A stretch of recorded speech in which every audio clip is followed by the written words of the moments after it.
Manish Sisodia, CBI ने कैसे शिकंजा कसा, ये आपको बता रहे हैं ग्राफिक्स के जरिए।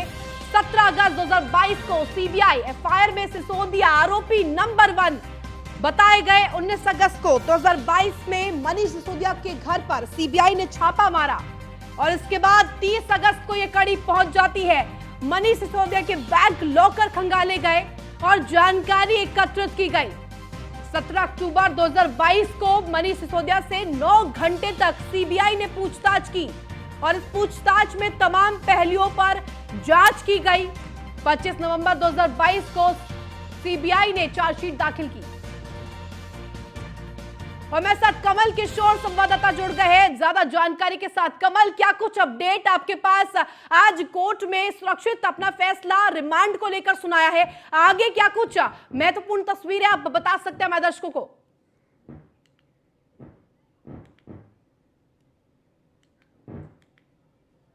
देखिए, इस समय जो अंदर कोर्ट की जो प्रक्रिया थी वो पूरी हो चुकी है, सुनवाई जो पूरी हो चुकी है। अब कोर्ट जो है आखिरी फैसले पे है। अब फैसले में क्या कोर्ट सुनाता है, क्या उनको कस्टडी में लिया जाएगा या उनको रिमांड पर लिया जाएगा, अभी कोर्ट का आखिरी फैसला बाकी है। अभी देखिए, तमाम जो लोग हैं, मैं समय गेट के आगे खड़ा हूँ और जो कोर्ट के अंदर जो दलीलें दी गई थी उस पर भी कोर्ट ने अभी फैसला सुनाने के कोर्ट भी फैसला सुनाएगी अभी थोड़ी देर बाद।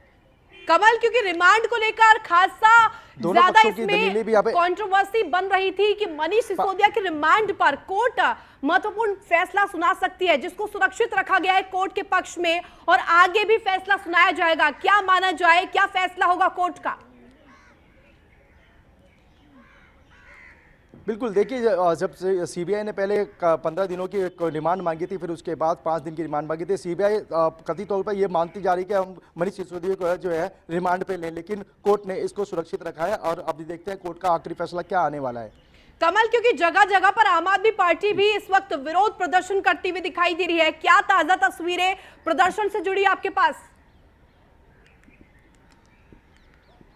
जी, मैं प्रदर्शनकारियों की बात करता हूं। प्रदर्शनकारियों को जो है आम आदमी पार्टी के जो दफ्तर के अंदर है, सभी प्रदर्शनकारियों को दफ्तर के अंदर अंदर करके गेट लगा दिया दिल्ली पुलिस ने। दिल्ली पुलिस की तरफ से तमाम दिल्ली पुलिस के वहाँ पे लोग खड़े हुए हैं और सभी को अंदर करके गेट बंद कर दिया गया है और अंदर से ही वो पे जो कार्यकर्ता है वो नारे लगाते हुए नजर आ रहे हैं। मनीष सिसोदिया की रिहाई के लिए वो मांग करते हुए नजर आ रहे हैं और तमाम जो वो लोग हैं भाजपा के खिलाफ भी नारेबाजी करते हुए नजर आ रहे हैं। और आपको रोकना चाहूंगी कमल, हमारे साथ पीयूष तिवारी भी दिल्ली से जुड़ गए। पीयूष, क्योंकि ये बड़ी खबर इसलिए भी हो जाती है क्योंकि लगातार सीबीआई शिकंजा कस रहा था मनीष सिसोदिया पर। कल देर शाम उनकी गिरफ्तारी होती है और आज उन्हें कोर्ट में पेश किया गया, जिसके बाद रिमांड को लेकर फैसला कोर्ट ने सुरक्षित सुनाया है। जी बिल्कुल, कोर्ट ने फैसला सुरक्षित रख लिया है इस पूरे मामले में और सबसे बड़ी बात है कि आखिर आज कोर्ट में हुआ क्या, क्योंकि तमाम तरीके की दलीलें आज राउज एवेन्यू कोर्ट में सीबीआई की ओर से भी दी गई और जो दिल्ली के डिप्टी सीएम है मनीष सिसोदिया उनके ओर से भी उनके जो वकील हैं उन्होंने बात रखी और साफ तौर ने सीबीआई ने इस दौरान कहा कि सिसोदिया ने नई फाइल बनाए और उसके बाद उसको पास करवाया। ये आरोप जो है वो सीबीआई ने लगाया। इसके साथ ही सीबीआई ने ये भी कहा कि मनीष सिसोदिया ने कैबिनेट नोट चलाया और जिसमें नई एक्साइज पॉलिसी और पब्लिक रिस्पांस लिया गया। तो तमाम तरीके की बातें सीबीआई की ओर से कही गई। सीबीआई ने यह भी कहा कि विजय नायर बहुत ही सक्रिय था और एक शराब निर्माता के एक समूह से घूस मांगी पॉलिसी में मनचाहा बदलाव के लिए। इसके अलावा कोर्ट ने सीबीआई से पूछा कि आपको रिमांड की जरूरत है क्या, तो सीबीआई ने कहा कि मनीष सिसोदिया इस मामले में सीधा जवाब नहीं दे रहे हैं, जो कि कई सुबह से ही ये बात निकलकर सामने आ रही थी कि लगातार सीबीआई यही कह रही है कि मनीष सिसोदिया से जब पूछताछ की जा रही है तो वो सीधे तौर पे जवाब नहीं दे रही है। इस बात का जिक्र सीबीआई ने कोर्ट में भी किया है। इसके अलावा अगर हम बात करें तो सीबीआई ने यह भी कहा कि ग्रुप ऑफ मिनिस्टर के नोट हमें एक कंप्यूटर से मिले, यानी कि कुछ नोट्स है वो कहीं ना कहीं कंप्यूटर से मिले हैं और यह भी कहा गया है कि 5 से बढ़ाकर 12 करोड़ तक का कमीशन अचानक से कर दिया गया। अगर पॉलिसी ठीक थी तो आगे बढ़ाना था। ये सारी बातें सीबीआई कह रही थी कोर्ट में और इन तमाम चीजों को अगर हम बात करें तो मनीष सिसोदिया के वकील की तरफ से भी कोर्ट में दलील दी गई और सीबीआई की दलील का सीधे तौर पे विरोध किया गया और कहा गया कि सीबीआई के पास रिमांड लेने का कोई भी कारण नहीं था। इसके साथ ही अगर हम बात करें तो मनीष सिसोदिया के वकील है दयान कृष्णन, वो उनका पक्ष रख रहे थे, तमाम तरीके की बातें उन्होंने कही। उन्होंने कहा कि जिस फोन कॉल के बारे में सीबीआई बात कर रही है, जब मैंने अपना फोन बदला तो मैंने अपना चैट और कॉल रिकॉर्ड क्यों नहीं हटाया, यानी कि मनीष सिसोदिया ने इस तरीके की बातें क्यों नहीं की और भविष्य में उनके खिलाफ जांच हो अगर ऐसा है तो। लेकिन जिस तरीके से और बातें तमाम तरीके की गई, मनीष सिसोदिया के वकील ने कहा कि जांच के दौरान 3 नोटिस दिए गए, जिसमें से 2 पूछताछ में शामिल हुए, लेकिन आरोप ये लगाया गया कि वो जवाब नहीं दे रहे हैं। यानी कि मनीष सिसोदिया लगातार जवाब दे रहे थे, लेकिन सीबीआई कह रही है कि वो जवाब नहीं दे रहे हैं। ये मनीष सिसोदिया के वकील का जो दावा है वो कोर्ट में पेश हुआ। इसके अलावा ये भी कहा गया कि सीबीआई जैसा चाहती है वैसा जवाब ना दो तो सीबीआई रिमांड चाहती है। यानी कि सीबीआई जो कह रही है, अगर मनीष सिसोदिया वैसा नहीं करते हैं, इसी को लेकर कहीं ना कहीं सीबीआई रिमांड मांग रही है, ऐसा मनीष सिसोदिया के वकील ने कोर्ट में आज दलील दी है। पीयूष, क्योंकि सबसे महत्वपूर्ण कड़ी इसमें ये आती है क्योंकि कल 8 घंटे की लंबी पूछताछ की गई, लंबी फेरिस्त सवालों की सीबीआई ने दागी थी मनीष सिसोदिया के सामने। और ऐसे में ये देखा गया था क्योंकि बीते दिनों की अगर हम बात करें 15 जनवरी को ही सिसोदिया के दफ्तर पर सीबीआई ने कंप्यूटर जब्त किया था, वहां पर जाकर तमाम आधार पर कल पूछताछ भी की गई। क्या कुछ उससे जुड़ी जानकारी आपके पास, क्या वो डिजिटल सबूत थे? देखिए, अगर हम बात करें तो फिलहाल आज कोर्ट में तमाम तरीके के दलील दी गई, लेकिन सोर्सेज के हवाले से ये पता चला है कि कई मोबाइल फोन्स ऐसे थे जिनमें कई जो सिम कार्ड्स हैं उनका यूज किया गया। एक एक फोन में करीब 6 सिम कार्ड का प्रयोग किया गया। हालांकि आधिकारिक तौर पे किसी तरीके से सीबीआई की ओर से या मनीष सिसोदिया के किसी भी पक्षकार की ओर से ऐसा बयान नहीं आया है, लेकिन सोर्सेस ये बता रहे हैं कि डिजिटल तौर पे भी कहीं ना कहीं छेड़छाड़ की गई है और सीबीआई के पास पुख्ता आधार था और पुख्ता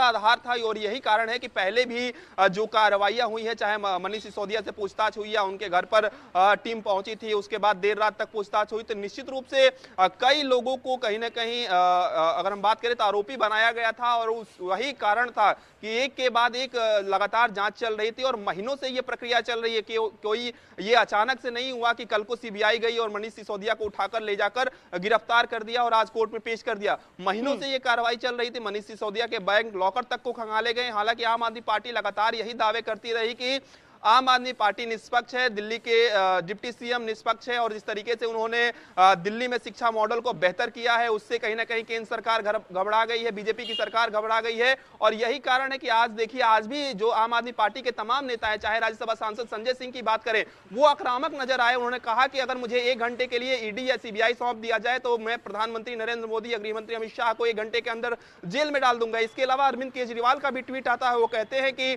मेरे पास ऐसी जानकारी है, मुझे किसी ने बताया है कि सीबीआई के अधिकारी गिरफ्तार नहीं करना चाहते थे, सीबीआई के अधिकारी परेशान नहीं करना चाहते थे, लेकिन राजनीतिक द्वेष के चलते ऐसा किया गया है। और इस बात को दोहराया है कहीं ना कहीं। आप देखिए, पिछली बार जब मनीष सिसोदिया पर कार्रवाई हुई थी तो हूबहू यही बयान दिल्ली के डिप्टी सीएम मनीष सिसोदिया ने भी उस दौरान भी दिया था कि सीबीआई के अधिकारी अच्छे हैं, उन्हें जानबूझकर देर रात तक परेशान किया जा रहा है और राजनीतिक जो गुरु हैं इनके या राजनीतिक तौर पर परेशान किया जा रहा है। और निश्चित रूप से जब भी कार्रवाई होती है, किसी भी विपक्ष पर कार्रवाई होती है, तो सबसे बड़ा जो आरोप मढ़ा जाता है वो बिल्कुल। पीयूष, हमारे साथ कमल किशोर भी बने हुए दिल्ली से। कमल, आपका रुख करना चाहूंगी इस पूरे मामले में।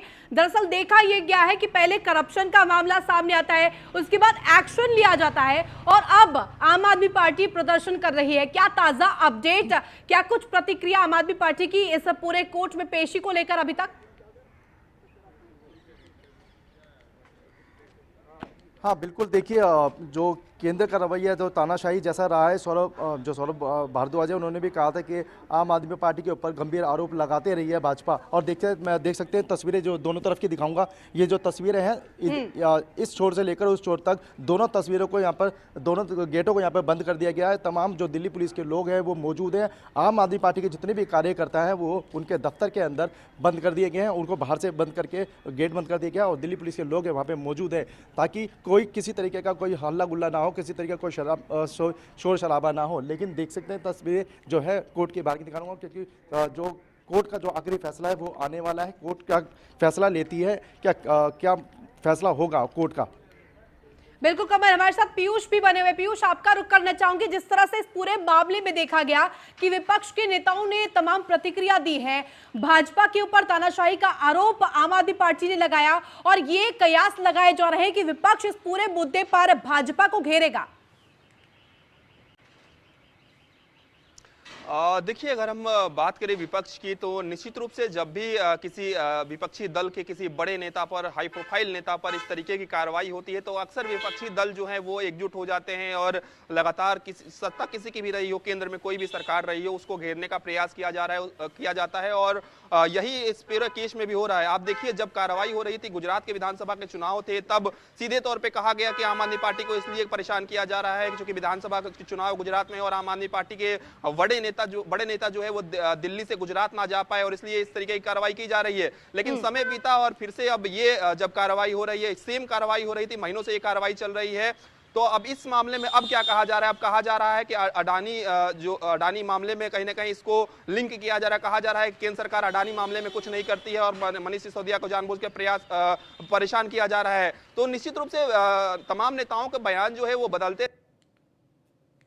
राष्ट्रपति की पत्नी हिंदुस्तान आती है तो कहती है हमें अरविंद केजरीवाल के स्कूल देखना है, मनीष सिसोदिया।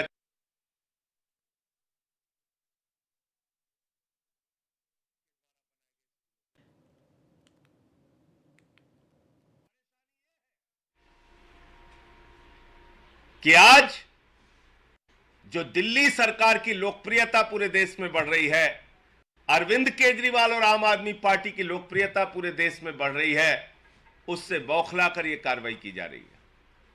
यह तानाशाही की इंतहा है। मैंने कल भी कहा था, आज फिर दोहरा रहा हूं। और मोदी जी, इस तानाशाही का अंत जरूर होगा, क्योंकि पूरा देश देख रहा है कि एक तरफ लाखों करोड़ की लूट करने वाला आपका मित्र अडानी है, जिस पे सीबीआई खामोश, सेबी खामोश, ईडी खामोश, इनकम टैक्स डिपार्टमेंट खामोश, उसके पोर्ट से, मुंद्रा पोर्ट से हजारों करोड़ की ड्रग्स पकड़ी गई, सारी की सारी एजेंसियां खामोश। एक तरफ लाखों करोड़ का घोटाला करने वाला अडानी है, आपका मित्र अडानी है मोदी जी, जिसके खिलाफ आप कोई कार्रवाई नहीं करते, और दूसरी तरफ लाखों बच्चों का भविष्य बनाने वाले मनीष सिसोदिया हैं, जिनको आप जेल में डाल रहे हैं। इसलिए लोग आपके साथ इंसाफ जरूर करेंगे, क्योंकि ये लोकतंत्र है, डेमोक्रेसी है, जमहूरियत है। यहां किसी की तानाशाही लंबे समय तक नहीं चल सकती। आप इन मुकदमों से हम लोगों को डरा रहे हैं। पता तो कर लीजिए आम आदमी पार्टी की हिस्ट्री। अरे हम आंदोलन की कोख से पैदा हुई पार्टी हैं। हम अडानी के नौकरों से नहीं डरते मोदी जी। अब हमें जेल का, मुकदमों का, एफआईआर का, गिरफ्तारी का डर दिखाते हैं। कुछ भी कर लीजिए, लेकिन आपके घोटाले को हिंदुस्तान के घर घर में पहुंचाने का काम आम आदमी पार्टी करेगी। इसलिए जितना मुकदमा लिखना है लिखो, जितनी बंदर घुड़की दिखानी है दिखाओ। पूरे देश के सामने मोदी अडानी भाई भाई देश बेच के खाई मलाई के इस रिश्ते को उजागर करेंगे हम लोग। इस प्रकार की कार्रवाइयों से हम रुकने वाले नहीं। आज क्या हुआ हमारे कार्यालय पे? आम आदमी पार्टी एक राष्ट्रीय पार्टी है। दिल्ली देश की राजधानी है, और ये हमारे इस राष्ट्रीय कार्यालय के अंदर अब पुलिस वालों को भेज रहे हैं, या हमारे कार्यकर्ताओं के साथ मारपीट कर रहे हैं, उनको गिरफ्तार कर रहे हैं। ये बहादुरी बेईमानों के खिलाफ आप में क्यों नहीं आती? ये बहादुरी अडानी के खिलाफ क्यों नहीं दिखाते? आम आदमी पार्टी के दफ्तर पे आप छापे मार रहे हैं, पुलिस वालों को भेज रहे हैं यहां अंदर। ये दिन बदलेगा मोदी जी। आपने अच्छा नहीं किया मनीष सिसोदिया के साथ। मनीष सिसोदिया इस देश के करोड़ों बच्चों के दिलों में बसते हैं। इस देश के अभिभावक चाहते हैं कि उनके राज्य का भी शिक्षा मंत्री मनीष सिसोदिया के जैसा हो। दिल्ली के बच्चों को आपने दुखी किया है। बच्चे वैसे भी भगवान होते हैं और उन नन्हे मुन्ने बच्चों को आपने दुखी किया है, क्योंकि उनके लिए दिन रात काम कर रहे थे मनीष सिसोदिया। तस्वीरें हैं, देख लीजिएगा मोदी जी। 15 के पहले दिल्ली के स्कूलों की क्या हालत थी और आज अरविंद केजरीवाल जी के और मनीष सिसोदिया जी के प्रयासों से दिल्ली के स्कूलों की क्या हालत है। इसलिए मैं सिर्फ इतना कहना चाहता हूं, तानाशाही का अंत होगा और इस देश की जनता आपकी तानाशाही का अंत करेगी। आपने अत्याचार, अन्याय और तानाशाही के सारे कीर्तिमान तोड़ दिए। कोई प्रश्न हो आप लोगों का? पुलिस की कार्रवाई पर क्या कहेंगे? आज इस तरह हुआ कि 70 में पुलिस आप सबके कैमरे में कैद है और ये कार्रवाई दिल्ली पुलिस की नहीं है, ये कार्रवाई मोदी सरकार की है। दिल्ली पुलिस हो, सीबीआई हो, ईडी हो, इनकम टैक्स डिपार्टमेंट हो, ये सब मोदी जी के इशारे पे काम करते हैं। जो कहा जाता है वहां से वही ये लोग करते हैं। इतनी अकल तो दिल्ली पुलिस वालों को भी है कि ऑफिस में किसी के नहीं घुसा जा सकता, लेकिन यहां ऑफिस के अंदर घुस रहे हैं तो किसके कहने पे घुस रहे हैं? तो आम आदमी पार्टी के राज्यसभा सांसद संजय सिंह क्या कुछ कह रहे थे, हमने आपको सुनाया। वही बड़ी खबर, बीएसपी विधायक राजू पाल हत्याकांड के गवाह उमेश पाल की हत्या के बाद उनके घर पर सियासी मरहम लगाने के लिए सिलसिला जारी हो गया है। घटना के चौथे दिन ये बड़ी खबर आपको बता रहे हैं, जहां अब उमेश पाल हत्याकांड के आरोपी के साथ जिस तरह से ये पूरा मामला संज्ञान में आया है, आरोपी नंबर 1 ढेर किया गया है। पीड़ित परिवार के घर पर अब सियासी मरहम लगाने के लिए सभी राजनीतिक दल पहुंच रहे हैं। तस्वीरें भी आपको दिखा रहे हैं। बीएसपी का डेलीगेशन उमेश पाल के घर पहुंचा है और ऐसे में प्रयागराज से ये तस्वीरें, पार्टी प्रदेश अध्यक्ष ने परिवार से मुलाकात की है, पीड़ित परिवार को हर संभव मदद का भरोसा दिया है और अब इस तरह से सियासत इस पूरे मामले पर की जा रही है। सियासी मरहम लगाने के लिए तमाम राजनीतिक दल अब एक के बाद एक सामने आ रहे हैं।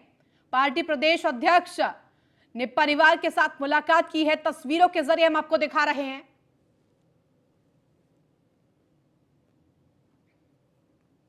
उमेश पाल की हत्या पर यह सियासी मरहम लगाने की कोशिश की जा रही है।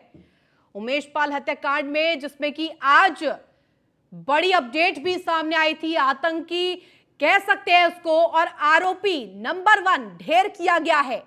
इसके बाद कई और आतंकी है जिनकी अब खोजबीन जांच की जा रही है कि और कौन कौन इसमें आरोपी संलिप्त है।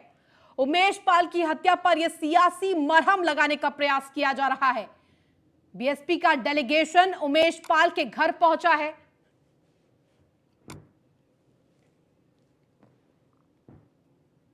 आरोप जैसे ही सिद्ध होता है, माननीय बहन जी का जो स्टेटमेंट आया है, बाकी में जाकर के फिर से बहन जी से इस पे बात करेंगे कि माननीय बहन जी आज की स्टेटमेंट आया बहन जी का कि जैसे ही आरोप सिद्ध होता है तैसे तो इनको पार्टी से बाहर कर दिया जाए।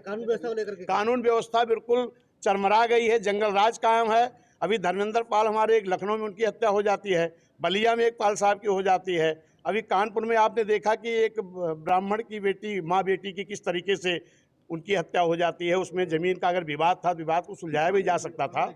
और आज भी उमेश भाई की घटना जो हुई है दिन दहाड़े, बिल्कुल ये बहुत ही घृणित कार्य है, बहुत ही जघन्य अपराध हुआ है। कही जा रही है कि उत्तर प्रदेश राम राज तो हो ही नहीं सकता भाजपा राज। वही उमेश पाल हत्याकांड के बाद मुठभेड़ की ताजा तस्वीरों का जायजा हमारे सहयोगी ने लिया है, आपको दिखाते हैं। हत्याकांड के बाद संगम नगरी प्रयागराज की पुलिस को आज बड़ी सफलता हाथ लगी है। उमेश पाल हत्याकांड के एक आरोपी को आज पुलिस ने मुठभेड़ के दौरान ढेर कर दिया। अरबाज नाम का ये शख्स क्रेटा गाड़ी का ड्राइवर था। ये वही क्रेटा गाड़ी थी जो उमेश पाल हत्याकांड के वक्त मौजूद थी, जिसको देखा गया कि बाद में ये अतीक अहमद के घर के बाहर मिली थी। जिस तरीके से आज पुलिस ने मुठभेड़ के दौरान इस अपराधी को मार गिराया है, उससे ये संदेश स्पष्ट है कि आने वाले दिनों में जल्द से जल्द और भी जो अपराधी हैं उनको भी या तो पकड़ के सलाखों के पीछे डाल दिया जाएगा या तो वो भी इसी तरीके से ढेर हो जाएंगे। आज की वारदात की अगर बात करें तो प्रयागराज का धूमनगंज इलाका था, सुलेम सराय का इलाका था, जहां पर पुलिस चेकिंग कर रही थी। उस चेकिंग के दौरान ये तीन अपराधी आते हुए दिखे। पुलिस ने इनको रोका, लेकिन इन्होंने पुलिस पर फायरिंग की, जिसके बाद पुलिस ने भी फायरिंग की आत्मरक्षा में, जिसमें ये अरबाज नाम का शख्स घायल हुआ और उसके बाद उसकी मौत हो गई, जबकि उसके 2 साथी फरार हो गए। विवेक पांडे, न्यूज़ 1 इंडिया, प्रयागराज। उमेश पाल हत्या। वही खबर बागपत से, जहां बड़ी खबर सामने आई है। 25,000 का इनामी बदमाश गिरफ्तार किया गया है। 25,000 का इनामी बदमाश गिरफ्तार किया गया है। बागपत से ये बड़ी खबर, नौकरी लगवाने के नाम पर 8 लाख की ठगी की गई थी और इसी मामले में पुलिस ने लखनऊ से इस बदमाश को गिरफ्तार किया है। बड़ी खबर बागपत से आपको बता रहे हैं। मामले की तफ्तीश में पुलिस जुट गई थी और इसके बाद ये बड़ी कार्रवाई और बड़ी सफलता बागपत पुलिस के हाथ लगी है। 25,000 का इनामी बदमाश जिसे गिरफ्तार कर लिया गया है। नौकरी लगवाने के नाम पर 8 लाख की बड़ी ठगी की थी इस बदमाश ने। और पैसे मांगने पर उसको बंधक बना के मारपीट करना तथा जान से मारने की धमकी देने के संबंध में थाना रमाला में अभियोग पंजीकृत किया गया था। इस अभियोग में अभियुक्त नीरज वांछित चल रहा था, जिस पर पुलिस अधीक्षक महोदय द्वारा 25,000 रुपये का इनाम घोषित किया गया था। फिर रमाला पुलिस व सर्विलांस सेल की संयुक्त टीम द्वारा अभियुक्त नीरज की गिरफ्तारी की गई। गिरफ्तारी करने के बाद अग्रिम वैधानिक कार्रवाई की जा रही है। पैसे लेने। तो इसी के साथ फिलहाल इस बुलेटिन में बस इतना ही। आप देखते रहिए न्यूज़ 1 इंडिया।